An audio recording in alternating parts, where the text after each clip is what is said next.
Isang mapagpalang araw mga kagimat. Ito na naman si Loy Agimat Itito.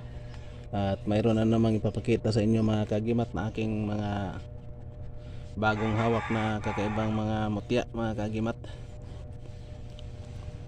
At sa hindi muna ako mag-umpisa, maraming salamat sa walang sawang nakasubaybay sa aking munting channel. And big shout out na lang sa lahat-lahat mga kagimat.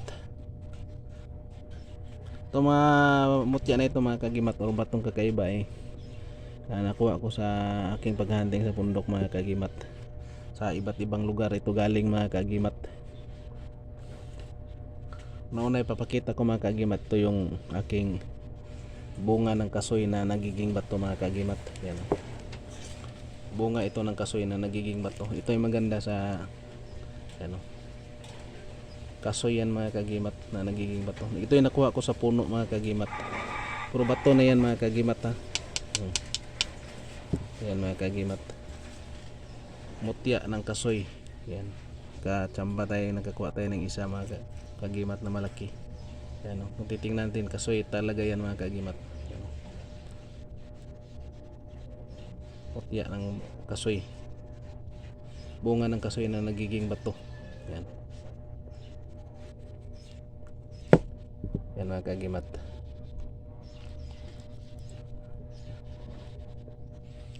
At itong pangalawa mga kagimat, ito yung kinuha ko kasi nakabaon sa nyug.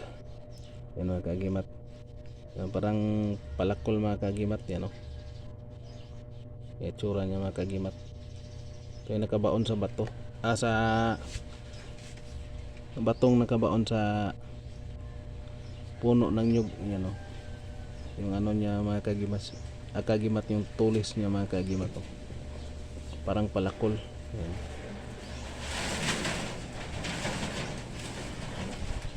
Yan mga kagimat.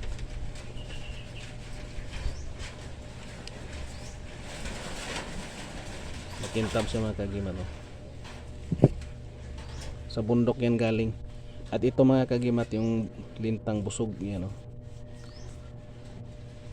Yung linta ko ay pili ko yan mga kagimat. Ito yung maganda talaga mga kagimat sa himag, yung madali lang maghilom yung sugat, himag at saka panglihis mga kagimat. Ito yung maganda, maraming gamit ito mga kagimat, yung lintang gubat. Yan, busog siya mga kagimat. Yan yung purma ng lintang gubat. Yan. At ito mga kagimat yung bato na dalawa. Yan o, ito bato umo, ito na puti mga kagimat. Sa ito mayroon siyang itim at saka puti, pero itong itim ay bato umo yan mga kagimat. Yan. Ganda din yan sa kabal, maraming gamit yan mga kagimat. At ito mga kagimat yung nakuha natin na kabuti sa bundok. Yan, kabuti ito mga kagimat kasi may yan, tingnan nyo yung ano niya mga kagimat, kabuti talaga yan. Ito ay mutya ng kabuti. Ganda din ito sa pangpaswerte mga kagimat. Ang kabuti tumutubo yan kahit saan. Yan. Mutya ng kabuti, maganda sa negosyo. At ito mga kagimat, nakakuha tayo ng bagong sapatos ng diwindi mga kagimat. Yan o, kakaiba siya. Yan mga kagimat,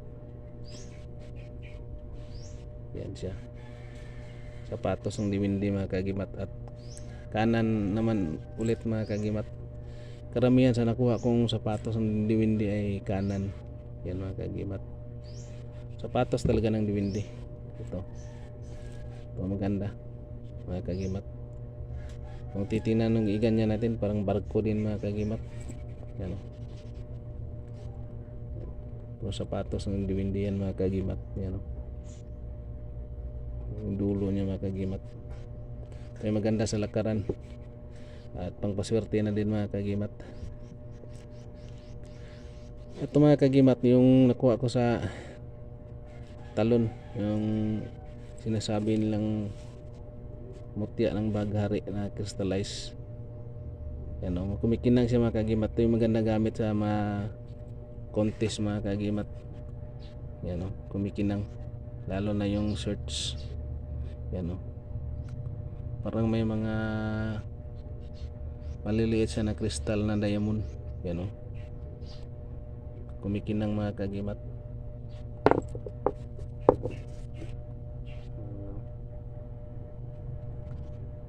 Tinatawag itong mutya ng baghari mga kagimat.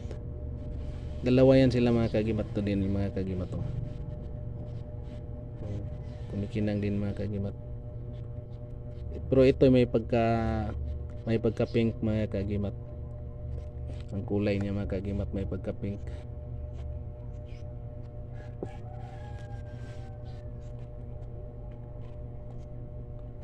At itong panghuli mga kagimat, ito yung pinakamaganda, mutya ng gabi na maliit. Titingnan natin yung mga kagimat. Ito yung mutya ng gabi. Yan. Yan mga kagimat to. Mutya ng gabi.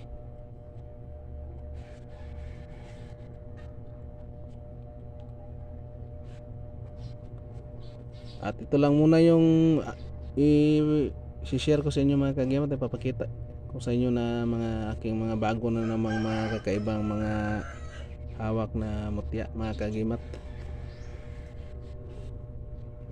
At maraming salamat, and please like, share, comment and subscribe mga kagimat. Yan. Sapatos ng Diwindi at isang batong hugis palakol. And thank you for watching, and God bless ating lahat mga kagimat.